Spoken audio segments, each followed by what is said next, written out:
ముఖ్యంగా మా వాళ్ళ పేర్లు ఉన్నాయి, మీది ఒక్క పేరు అని ఉన్నదా?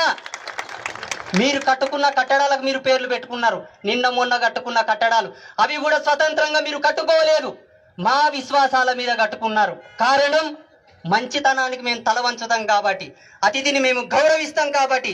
ఇక్కడితో మీ ఆటలు సాగవు. ప్రతి హిందువు జాగృతమయ్యాడు. మీరు ఉండాలనుకుంటే మీ ధర్మాన్ని కట్టుబడి ఉండండి, లేదా రాజ్యాంగాన్ని కట్టుబడి ఉండండి. ఇవి రెండు కాదని కనుక మీరు ఉండాల్సి వస్తే ప్రతి యువకుడు ఒక ఛత్రపతి శివాజీ అయి కదలక తప్పదు.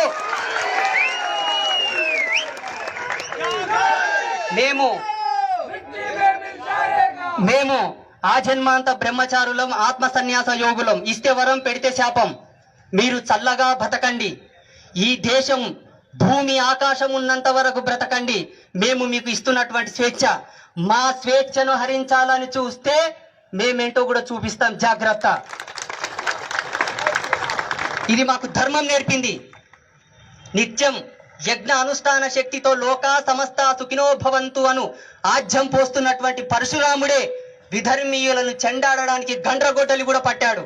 అది మాకు తెలిసినటువంటి నీతి. సాధువులు గాజులు వేసుకొని కూర్చుంటారు, యోగులు మూలన జపం చేసుకొని కూర్చుంటారని అనుకోకండి. ఈ దేశాన్ని పునరుత్థానం చేసి ధర్మస్థాపన చేసినటువంటి హరిహరాయలు, బుక్కరాయలు కూడా సనాతన ధర్మంలో పుట్టిన యోగులే. అందుకు నిదర్శనంగానే జరగబోతుంది ఇప్పుడు భారతదేశంలో. మీకు ఏ భయము లేదు. ధైర్యంగా మన ధర్మాన్ని మనం కాపాడుకుందాం, మన దేవతలను మనం పూజించుకుందాం. ఇతర దేవతలతో మనకేం పదయ్యా? ఏముందాడా? ఏముందని పోతున్నారు మీరు? ఎందుకు గౌరవిస్తున్నారు మీరు? నీకు తల వంచితే నువ్వు తల వంచు, నిన్ను గౌరవిస్తే నిన్ను గౌరవించు. నీ జీవితంతో ఆటాడుకుంటుంటే నువ్వెందుకు కప్పుకుంటావు? చీము నెత్తురు లేదా? ధైర్యం లేదా మనకు? వాళ్ళని కించపరుస్తూ మనల్ని ఏదో హైలైట్ చేస్తూ నేను మాట్లాడటం లేదు. బంగ్లాదేశ్ లో జరుగుతున్నటువంటి మారణకాండ సోషల్ మీడియా మాధ్యమంగా మనకు 1% మాత్రమే తెలుసు. 1%. ఎందుకంటే మీడియా మాధ్యమాలకు కూడా కొన్ని ఆంక్షలు ఉన్నాయి కాబట్టి వాళ్ళు ఎక్కువ చూపించరు, వాళ్ళు ఎక్కువ చూపరు. అంతకు 100 రెట్లు అక్కడ జరుగుతుంది. అది ఈ దేశంలో జరగదని మీరు ఆలోచించకండి. జాగ్రత్తగా ఉండాలి. ఆనాడు జరిగింది ఒక తప్పు మన వాళ్ళు చేశారు. ఏంటి? కావాలంటే చనువిచ్చాం, బ్రతుకుతామంటే నేల ఇచ్చాం, ఉంటామంటే ఆశ్రయం ఇచ్చాం. ఈనాడేం జరిగింది? మన అస్తిత్వాన్ని కాపాడుకోవడానికి ర్యాలీలు చేస్తున్నాం బిచ్చగాళ్ళలాగా. ఎవరిది దేశం? ఎవరిది భూమి? నిరూపించుకోమని. మనది. మన దాన్ని మనం కాపాడుకోవడానికి ఈనాడు రోడ్లు ఎక్కాల్సి వస్తుంది.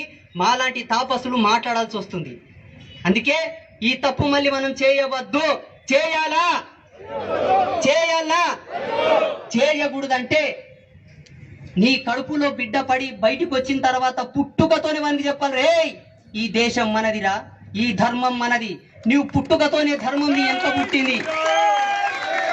నీవు పుడుతూనే నీకు పురుడు చేసినాం, నామకరణం చేసినాం, బారసాల చేసినాం, అన్ని సంస్కృతి సాంప్రదాయాలకు అనుసంధానంగా చేసినాం. దీనికి పుట్టినిల్లు ధర్మం. నీవు పుట్టినప్పుడే నీ వెనక ధర్మం పుట్టిందా? ధర్మం నీ తో పుట్టువని చెప్పాలి. ధర్మాన్ని విడమారకు, ధర్మాన్ని ఏమరపాటు చేయకు, ధర్మాన్ని ఎదమినేసుకొని బ్రతుకు. అప్పుడే నీవు నా కడుపులో పుట్టిన దానికి విలువరాని ప్రతి తల్లి చెప్పాలి, ప్రతి తండ్రి చెప్పాలి. ఇది మన బాధ్యత. ఆస్తులు పంచివ్వడం కాదండి. ఆస్తులు పంచిస్తే చీమలు కూడబెట్టి కట్టినటువంటి పుట్టలో పాములు తూరినట్టుంది ఇప్పుడు వ్యవహారం. ధర్మాన్ని ఇవ్వండి. ధర్మాన్ని ఇస్తే నువ్వు ఇచ్చిన ఆస్తిని నీ పిల్లలు సుభిక్షంగా అనుభవించగలరు. లేకపోతే పలాయనం చిత్తగించాల్సిన అవసరం వస్తుంది. గొంతు చించుకొని నేను నడిస్తే లాభం లేదు.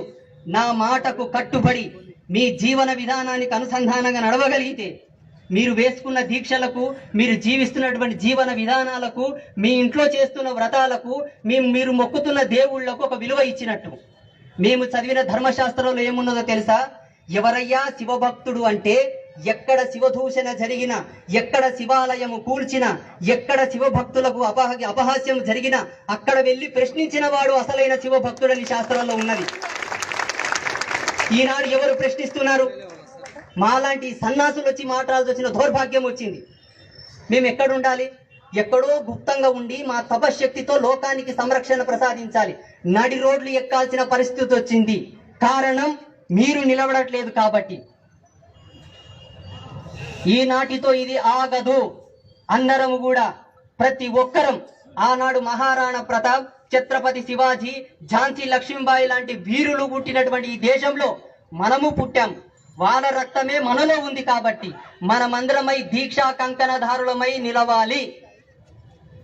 ఇందుకు మీరందరూ సంసిద్ధులైతే ఇంకొకసారి పిడికిలి బిగించి గట్టిగా చెప్పాలి, జై బోలో భారత్ మాతా కీ, భారత్ మాతా కీ, భారత్ మాతా కీ.